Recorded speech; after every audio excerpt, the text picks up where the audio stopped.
কোন সুস্থ মাথার লোক তিনি মমতা ব্যানার্জিকে ছাত্রকে ভোট দেবেন না। রাজ্যে 7 লক্ষ কোটি টাকা ঋণ, পুলিশ গিয়ে বলে দাঁত কেলানো ছবি দেওয়া ব্যানার টাঙাতে হবে।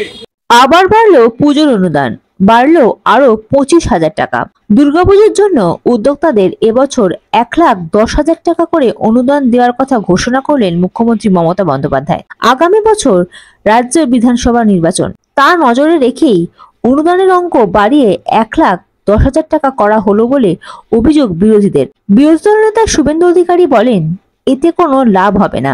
এ রাজ্যে 7 লক্ষ কোটি টাকা ঋণ, 2 কোটি বেকার এবং 6,800 কোম্পানি ছেড়ে চলে গেছে।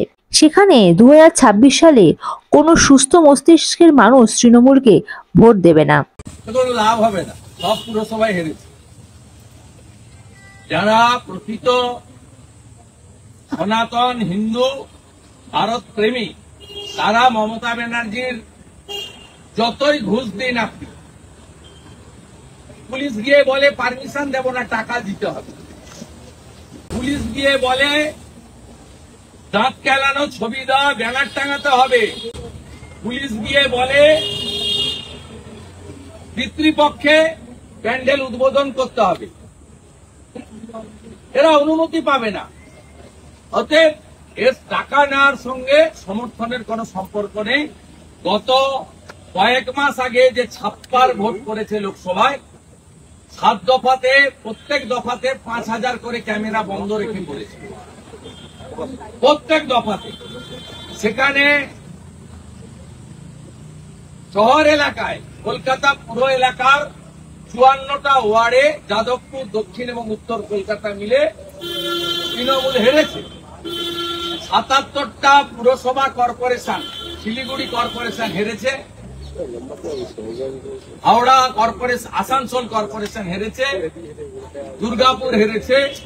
আপনি যদি তালিকা দেখেন হেরেছে। এবং আমরা 77 আর কংগ্রেস সিপিএম জোটের তারাও 5টা পুরসভাতে লিড আছে। স্বাভাবিকভাবে এসব করলে কোনো লাভ হবে না।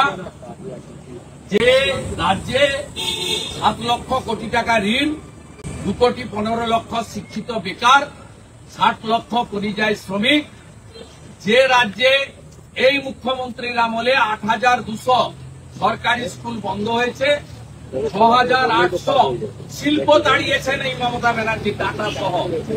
আর যাই হোক, কোন সুস্থ মাথার লোক তিনি মমতা ব্যানার্জিকে ছাত্রকে ভোট দেবেন না, নিশ্চিত থাকুন। এছাড়াও এসআইআর নিয়ে রাজ্য সরকারের বিরোধিতা প্রসঙ্গ নিয়ে মুখ খুললেন বিরোধী দলনেতা শুভেন্দু অধিকারী। তিনি বলেন, বিএসএফ প্রতিদিন বাংলাদেশি অনুপ্রবেশকারীদের ছুড়ে ফেলছে বর্ডারে, পশ্চিমবঙ্গেও একই অবস্থা হবে। এসআইআর নতুন কিছু নয়, 2002 সালেও এই রাজ্যে হয়েছে, যার মূলে 2004-এ ভোটার লিস্ট বেরিয়েছিল, 26 লক্ষ নাম বাদ চলে গেছে। এসআইআর নতুন কিছু নয়, কোন 4 জনের নাম বাদ যাবে। আমি আগেও বলছি, এখনো বলছি, একটু electoral roll, people's representation act এবং পুরনো এসআইআর গুলো সম্পর্কে যদি ধারণা থাকে, যে কোনো সচেতন শিক্ষিত লোক বলতে পারবে। আমি ওই কথাটাই বলছি, 4টে ক্যাটাগরির নাম থাকবে না। শালা মমতা যত চেষ্টা করুন পারবেন না রাখতে।